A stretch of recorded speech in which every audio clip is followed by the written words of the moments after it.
Hello everyone and welcome back to another episode of Wednesday Thought. It's good to be back with you again this week.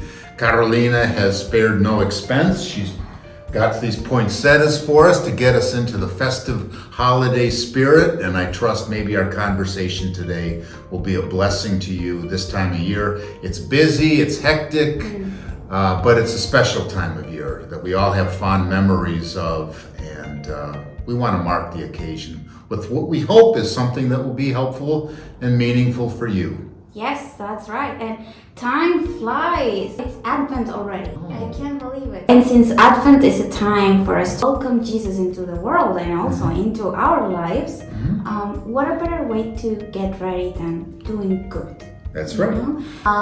Helping a neighbor, saying a prayer for someone, donating your time, volunteering, or donating food or clothes, whatever you have extra. Sure. So it shouldn't be that hard to be good.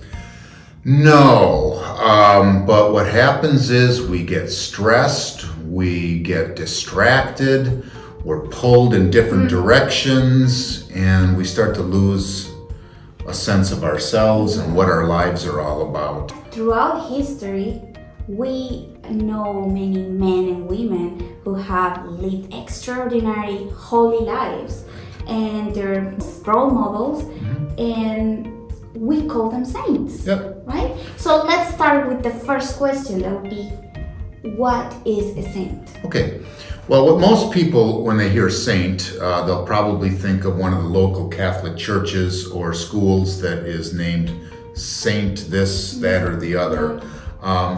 And the concept of saint becomes this sort of larger than life personalities who once lived.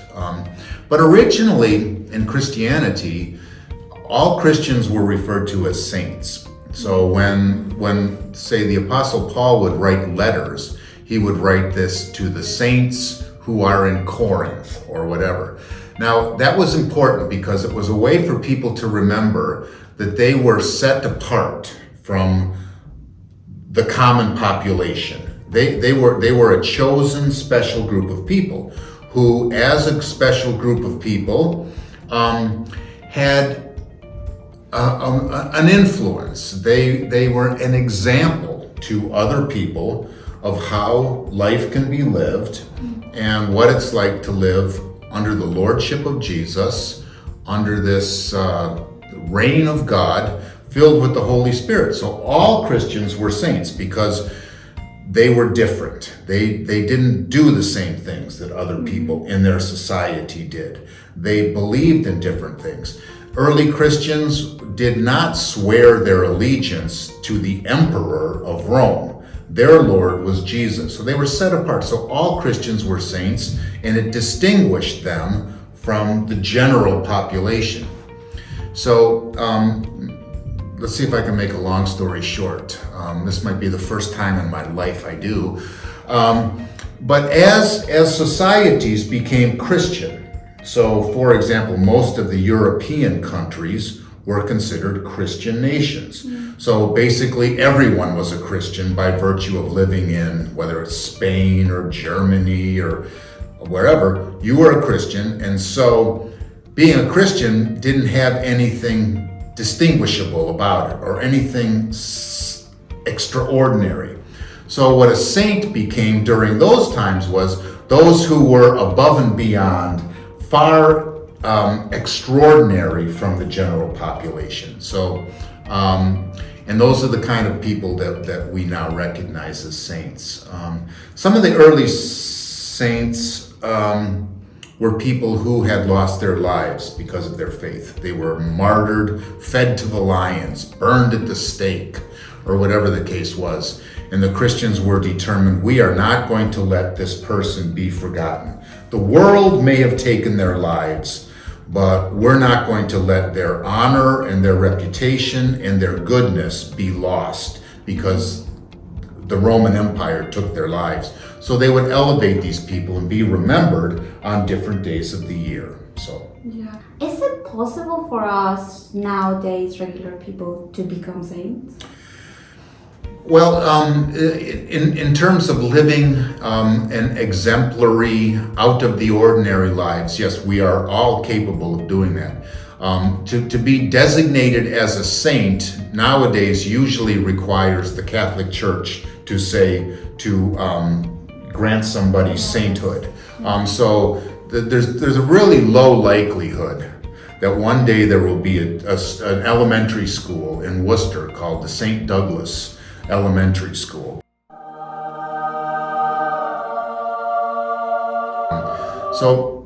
But there is still the possibility for all of us to live an extraordinary life, even though we're not in the public eye and we're not famous and schools aren't named after us.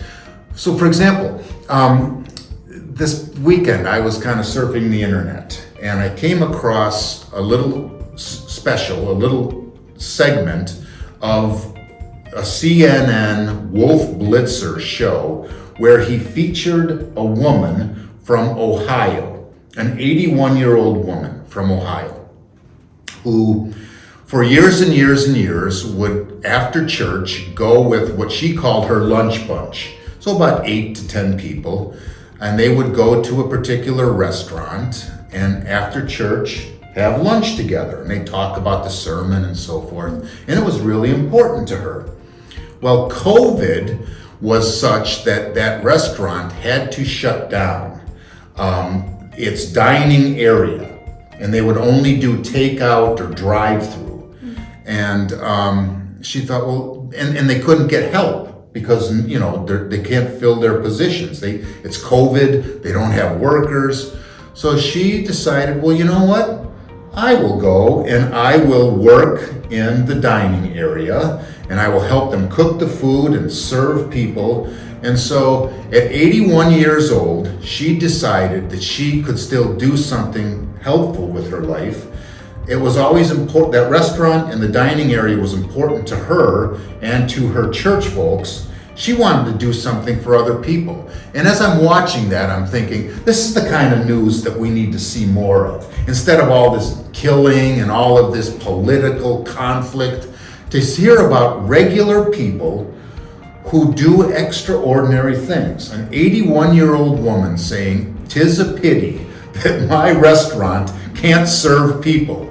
Well, maybe I can do something. I can serve people. And so now she's giving her time and her efforts to do good things for people. Now, I would say that she is doing something that is extraordinary. She is being a modern day 21st century saint who is doing things for other people. So, and no school will probably be named after her, but she's living a saintly life. And so we can all do certain things. Maybe not as extraordinary as reopening a restaurant and washing dishes and cooking food and serving it. But we can all do things in our own common lives that are extraordinary and exemplary, even if we don't get the attention of the news or whatever. God knows, and that's important. Yeah, random acts of kindness. There you go. So I come from a very Catholic country, which is Colombia, and we celebrate a variety of religious holidays, and we observe patron saints. Sure. And I've noticed that here in the United States, we don't really talk that much about saints. Is that my perception, or what's your opinion on this? Oh yeah, we definitely do not. First of all, Protestants have kind of downplayed the saints as the Catholic Church recognizes saints. They would say, well, if we're paying all that attention to people, we're forgetting Jesus. So we're not going to pay attention to people, only Jesus. Well, Jesus had disciples, and he did so for a purpose, because he wanted the Christian faith to be about groups of people and about common people living extraordinary lives. And so we've lost something by de-emphasizing exemplary, out of the ordinary types of people. But you're right, we don't hear much about it in our society. Should we start talking more about saints? Well, we're doing it right now, and And what comes of this is anyone's guess. But I think we do need to hold up people who are doing extraordinary things, like that woman who reopened a restaurant. Nowadays, everybody wants to be a celebrity. They want to be famous. They want recognition and so forth.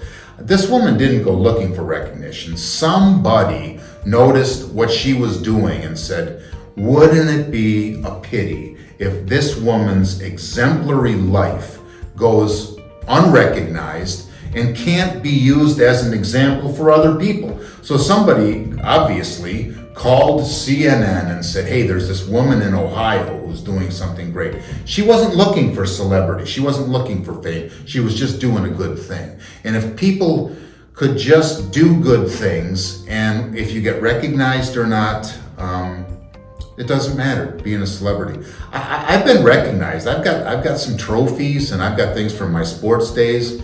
You know what?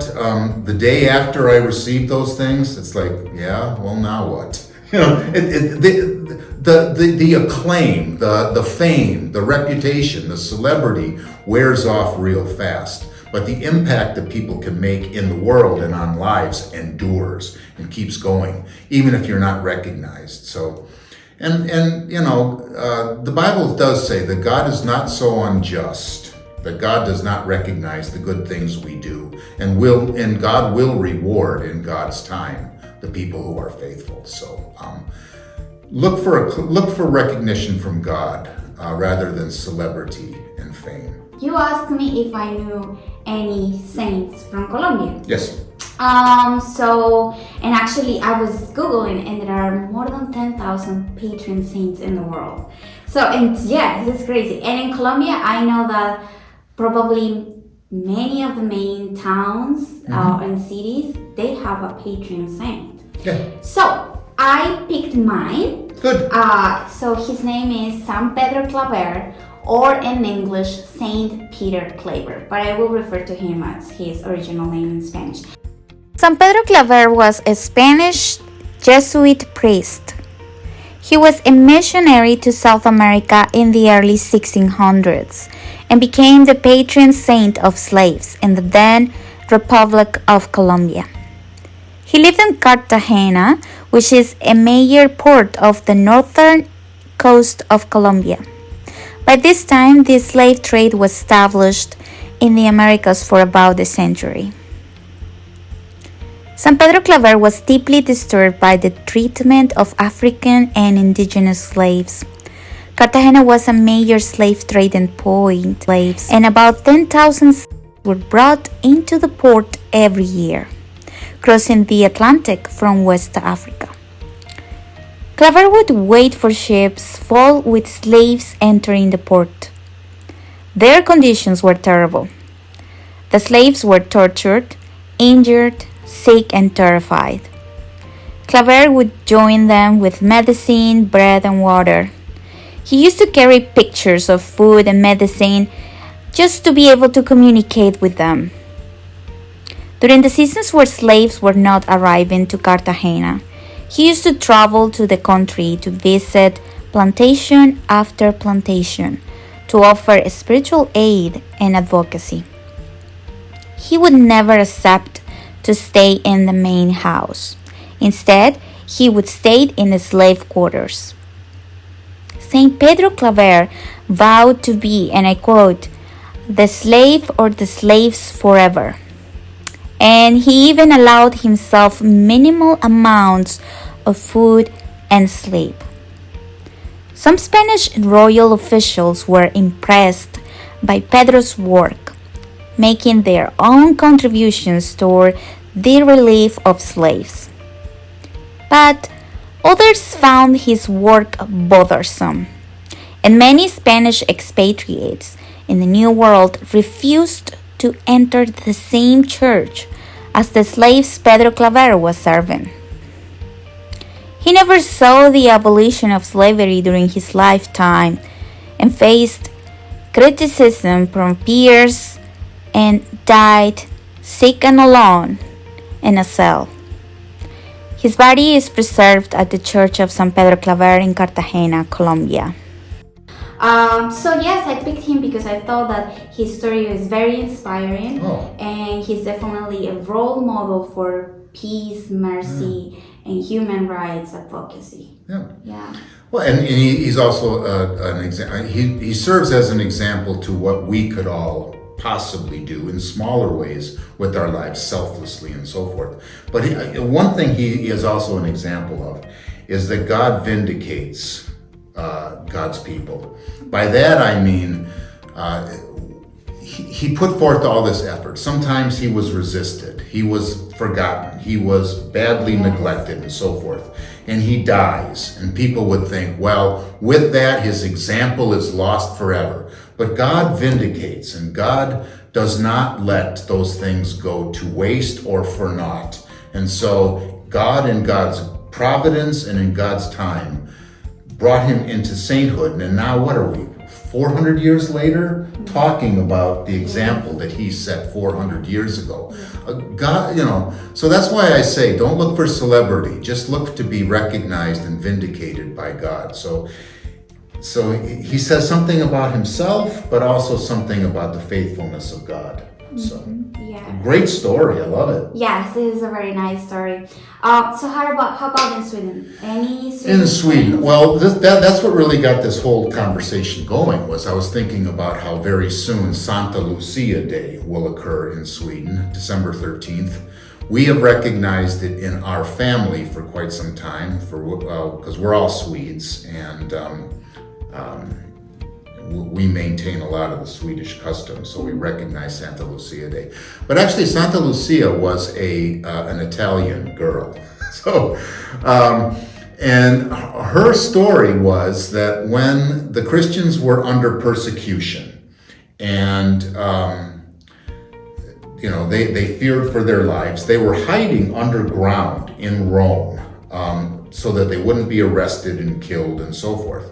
And Lucia took a real heart for them and wanted to serve them, so she would go down into the catacombs, down into the ground where they were hiding, and she would have a wreath of candles on her head because it was so dark, and she'd bring light and she would bring food. Well, she was also a Christian herself, but she had to be private and secret about it. But this was her way of serving, and she was such an inspiration, and was so good to the people who had nothing, that her example was something to be followed. While her fiance didn't want to be Christian and didn't like that she was Christian, so she was eventually martyred and killed herself. So when the missionaries went from Italy in that way up into Sweden, they took the story of Lucia with them. And Sweden, this time of year, is dark, very dark. December 13th, which is Santa Lucia Day, is one of the darkest days of the year. They have less daylight than we have here in Worcester.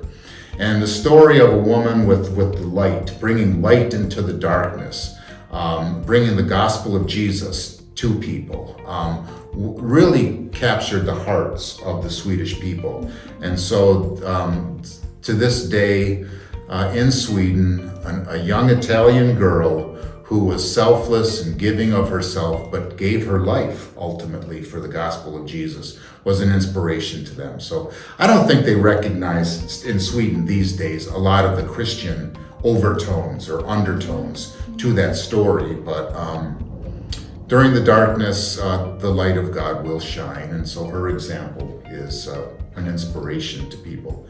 And again, she gave selflessly, and God vindicated her in God's time, and her story was not lost, even though they took her life from her.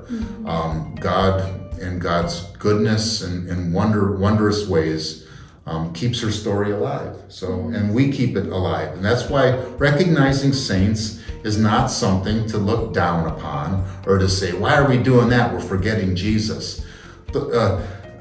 San Pedro Claver did not forget Jesus, and we're not forgetting him. He's an example of how we can live. Lucia, the same thing. So we're not ignoring Jesus by observing sainthood.